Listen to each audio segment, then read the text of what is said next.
하나님의 평강과 은혜가 함께 하시길 주님의 이름으로 축복합니다. 이제 한 마음으로 신앙 고백하시며 7월 11일 화요일 새벽 기도회를 하나님께 올려드리겠습니다. 나는 전능하신 아버지 하나님 천지의 창조주를 믿습니다.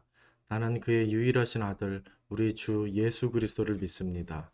그는 성령으로 잉태되어 동정녀 마리아에게서 나시고 본디오 빌라도에게 고난을 받아 십자가에 못 박혀 죽으시고 장사된 지 사흘 만에 죽은 자 가운데서 다시 살아나셨으며 하늘에 오르시어 전능하신 아버지 하나님 우편에 앉아 계시다가 거기로부터 살아있는 자와 죽은 자를 심판하러 오십니다.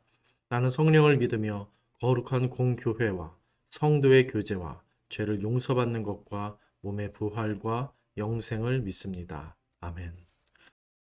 전능하신 아버지 하나님, 오늘 주님 앞에 엎드려 말씀을 기다리며 이렇게 기도로 하루를 시작하게 하시니 감사드립니다.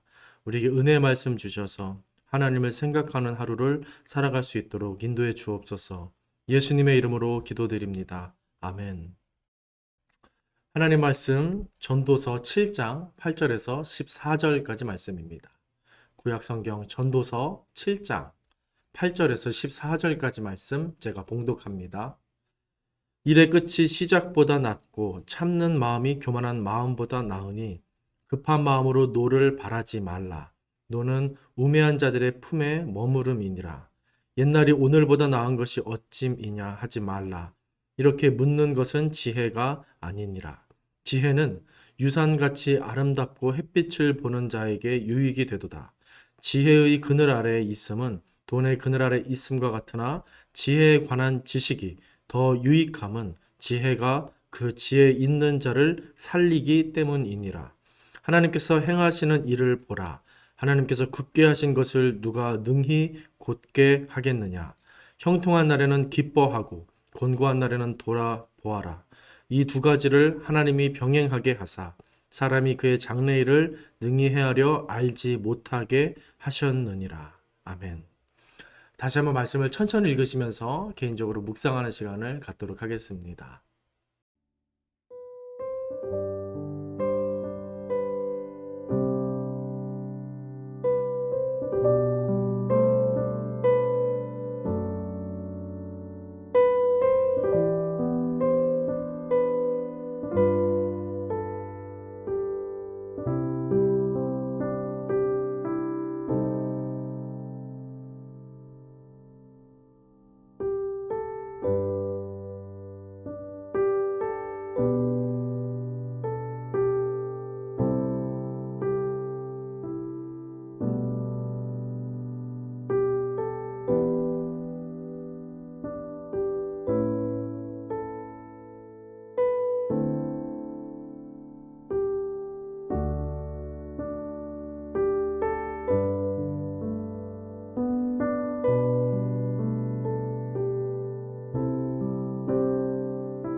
오늘 본문에서는 지혜에 대해서 말하고 있습니다.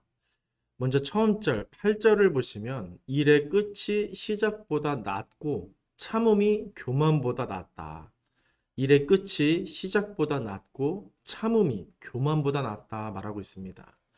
즉 일의 끝에서 이 지혜를 말할 수 있다는 의미일 겁니다. 또한 교만보다는 참음, 이 참음의 자리에서 지혜를 발견할 수 있다라는 말이 될 것입니다.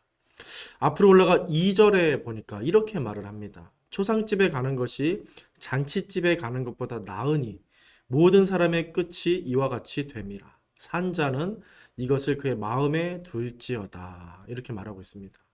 그러면서 4절에서 지혜의 마음이 혼인집에 있지 않고 초상집에 있다라고 이어서 말을 하는 것입니다. 이런 맥락 속에서 오늘 본문 8절을 이해할 필요가 있습니다. 먼저 여기서 일의 시작과 끝이라는 말은 맥락적으로 인생의 이 출생과 죽음, 이 시작과 끝을 인생의 출생과 죽음으로써 우리는 이해할 수 있습니다. 즉 사람은 자신의 마지막에 이 죽음이 놓여 있다는 사실을 기억해야만 한다라는 뜻입니다. 즉 그 죽음의 바탕 위에서, 이 죽음이라는 것 위에서 사람의 인생을 자기를 생각을 해야 된다. 그런 뜻으로 오늘 8절을 말하는 것입니다. 그러면 어떻습니까? 교만할 수가 없는 것입니다. 그런 중에 이 사실 위에서 교만한다는 것은 그 어떤 것보다 미련하고 어리석은 일일 것입니다. 그래서 교만할 수가 없는 것입니다. 인생의 주관자이신 하나님만 바라보며 살 수밖에 없는 그런 나이구나, 그런 우리의 인생이구나, 그렇게 인정할 수밖에 없는 것이죠. 그래서 전도서 기자는 시작보다 끝이 더 중요하다. 끝을 아는 자와 모르는 자의 인생은 전혀 다르게 펼쳐진다라는 의미로서 이 시작보다 끝이 더 중요하다라고 보는 것입니다. 그리고 기쁨에 대해서도 마찬가지입니다. 끝이 있다는 사실을 기억할 때, 끝이 반드시 있다는 사실을 기억할 때 아주 작은 것도 어떻습니까? 우리에게는 큰 것으로 다가올 수 있습니다. 그래서 전도서 기자가 초상집을 말하고 끝을 말하는 것은 좌절이나 절망을 우리에게 말하거나 강요하는 게 아니라 진정한 기쁨을 말하는 것입니다. 진정한 삶의 의미를 일깨워 주고자 그렇게 우리에게 강조했던 것입니다. 9절에 보면 급한 마음으로 노를 바라지 말아라 그렇게 또 말합니다. 그게 지혜라는 것입니다. 항상 끝을 생각하며 겸손해야 하며 하나님 바라보고 의지하는 순간순간을 그런 인생을 살아야 한다라는 의미일 것입니다. 그렇게 12절에서 말하듯 지혜의 그늘에서 차분히 겸손히 살아가는 삶이야말로 우리에게 필요하다. 전도서 기자는 맥락 속에서 말하고 있습니다. 돈의 그늘, 세상의 그늘은 우리의 마지막을 말해주지 못합니다. 우리에게 언제나 거품뿐인 희망을 말해줄 뿐입니다. 그래서 계속 교만과 자조성을 이 세상의 돈이라는 것은, 세상의 물질이라는 것은 우리에게 부추겨 줍니다. 교만하고 자조성 있는 삶이 강한 삶이라고 부추긴다는 겁니다. 마치 세상에서 내가 최고이고 나에게 한계가 없다라는 식으로 그렇게 돈도 세상도 물질도 우리에게 말해준다는 겁니다. 하지만 생각해 보시기 바랍니다. 돈은 우리에게 참 유익하고 우리가 살아가는데 정말로 필요한 것이지만 계속해서 어떻습니까? 이 돈이라는 것은 세상을 의지하고 세상을 바라보게 합니다. 인생의 마지막에 가장 허무하게 떠나버리는 친구가 바로 이 돈일 것입니다. 이 돈이 우리 인생 끝에서 함께 해주지 못합니다. 세상에서 뭐든 다 될 것처럼 우리에게 자신감을 불어넣어 주지만 그래서 교만하게 우리가 서더라도 자주성이라고 긍정적으로 말해주지만 우리 인생 마지막에 대해서는 이 돈이 아무 말을 못한다는 것입니다. 그럼에도 돈은 우리에게 신적인 영향력을 나타내려고 합니다. 모든 가치를 무색하게 하며 영적인 가치를 헛된 것으로 만드는 능력을 이 돈이 갖고 있습니다. 그래서 돈은 우리를 매일매일 행복하게 해주는 것처럼 보이지만 실상은 어떻습니까? 우리를 낭떠러지로 서서히 끌고 가는 주체가 되기도 하는 것입니다. 그래서 우리는 돈의 그늘이 아닌 어디에 있어야겠습니까? 지혜의 그늘 아래로 들어가야 한다는 것입니다.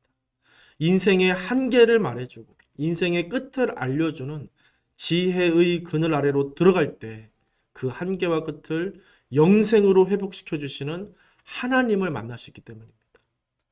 13절을 다시 한번 보시기 바랍니다. 읽어드리면 하나님께서 행하시는 일을 보라 그렇게 말합니다. 하나님께서 행하시는 일을 보라. 하나님께서 굽게 하신 것을 누가 능히 곧게 하겠느냐 이렇게 말합니다. 이 말씀 앞에서 누가 무슨 말을 할 수 있겠습니까? 욥처럼. 제 아무리 세상에서 가장 영향력이 있는 이 큰 돈이라 할지라도 그 인생의 한계 앞에서는 어떻습니까? 아무 소리도 아무 영향력도 아무 힘도 나타낼 수 없기 때문에 그 인생의 실제 주관자이신 하나님 앞에서는 잠잠할 수밖에 없는 것입니다. 하나님 앞에서는 우리가 잠잠할 수밖에 없는 것입니다. 그래서 마지막 14절에서 이 전도서 기자는 이렇게 말합니다. 형통한 날에는 기뻐하고 곤고한 날에는 되돌아보아라. 이 두 가지를 하나님이 병행하게 하사 사람이 그의 장래일을 능히 행하려 알지 못하게 하셨느니라. 여기에 하나님의 뜻이 나옵니다. 형통한 날에는 기뻐하고 곤고한 날에는 되돌아보아라. 형통한 날에는 기뻐하고 곤고한 날에는 되돌아보아라. 세상의 힘으로 또 돈으로 그 어떤 것으로 인생 마지막 그 한계와 끝을 바꿔보려고 하기보다 어떻게 하라는 것입니까? 그것들을 순순히 받아들이고 그 모든 삶 속에서 주관자이신 하나님 기억하라. 하나님의 뜻을 생각해라. 그것이 하나님이 원하시는 삶이다. 그것이 참 살 길로 가는 삶인 것이다 말하는 것입니다. 즉 하나님의 영역을 인정해드리고 우리는 우리의 자리에서 그 하나님을 바라보며 사는 것, 그 하나님의 뜻을 존중해드리며 사는 것, 그 뜻 안에서 우리의 삶을, 우리의 한계를 인정하며 사는 것, 그것이 전도서 기자가 말하는 지혜의 삶인 것입니다. 돈은 우리에게 도움이 되지만 또 한편으로는 하나님의 존재를 자꾸만 잊어버리게 만들기도 합니다. 그분이 말씀하시는 한계를 자꾸 무시하게 하고 가볍게 여기기도 합니다.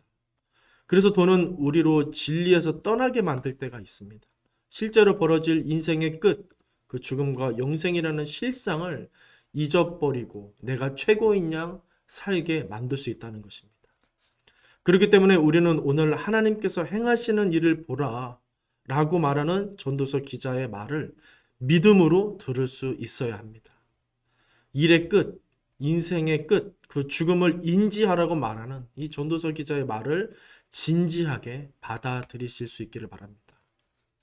이사야 선지자는 2장 22절에서 이렇게 말했습니다. 너희의 인생을 의지하지 말아라. 너희의 인생을 의지하지 말아라. 이 말은 세상에서 교만한 자, 거만한 자, 자고한 자를 경고하면서 했던 선지자의 말입니다. 그들 모두 세상에 끝이 있고 인생의 끝이 있음을 잊어버리고는 자신이 최고인 양, 자신이 하나님인 양 행동했던 것을 이 선지자가 경고하며 심판하시는 하나님의 말씀이 있을 것이다. 그렇게 말했던 것입니다. 산다는 것, 죽는다는 것은 작은 코의 호흡의 차이일 뿐이라고 이사야 선지자도 그리고 전도서 기자도 말하고 있는 것입니다.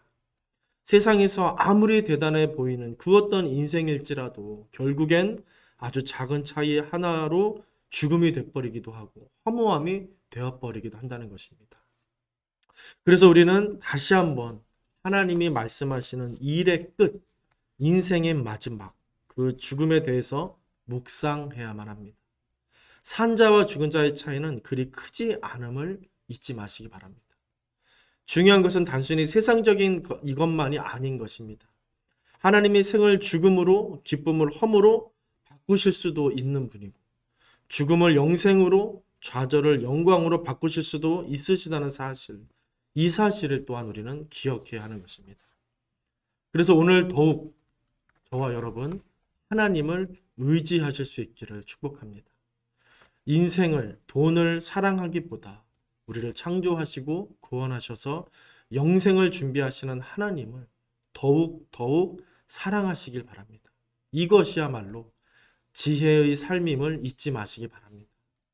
그 지혜의 길 한복판에서 우리 하나님이 동행해 주실 것입니다. 여러분들의 손을 잡아주실 것입니다. 세상에서 조금 흔들릴지라도 그분이 반석이 되어 주셔서 우리를 붙잡아 주시며 삶의 비전을 갖게 해 주실 것입니다. 그 신실하신 하나님 아버지를 더욱 굳게 믿고 그분을 바라보며 오늘을 겸손히 기쁨으로 살게 되시기를 주님의 이름으로 간절히 축원드립니다. 기도하겠습니다. 사랑과 은혜의 아버지 하나님, 다시 한번 하나님께서 말씀하시는 지혜에 대해서 우리가 가슴에 새기며 상고하며 바라보며 이렇게 하나님 다시 한번 말씀 속에서 묵상하게 됩니다. 세상의 돈으로, 물질로, 아버지, 우리가 하루하루를 너무 그렇게 세상적으로만 살지는 않은가 되돌아보길 원합니다. 돈이 정말 중요하고 필요한 것들이지만 우리는 하나님의 사람임을 잊지 않게 하시고 영생의 주인이신 하나님 손 안에 우리가 있음을, 그래서 우리는 죽음의 그 사실 앞에서도 기뻐할 수 있음을, 하나님 이 참된 가치, 이 존귀한 가치를 오늘 다시 한번 생각할 수 있도록 은혜 베풀어 주시옵소서. 오늘 하나님께서 주시는 이 지혜로 말미암아 모든 상황 속에서 기뻐하며 하나님 겸손히 주님 바라보며 살아갈 수 있도록 우리에게 믿음을 더하여 주시옵소서. 예수님의 이름으로 기도드립니다. 아멘.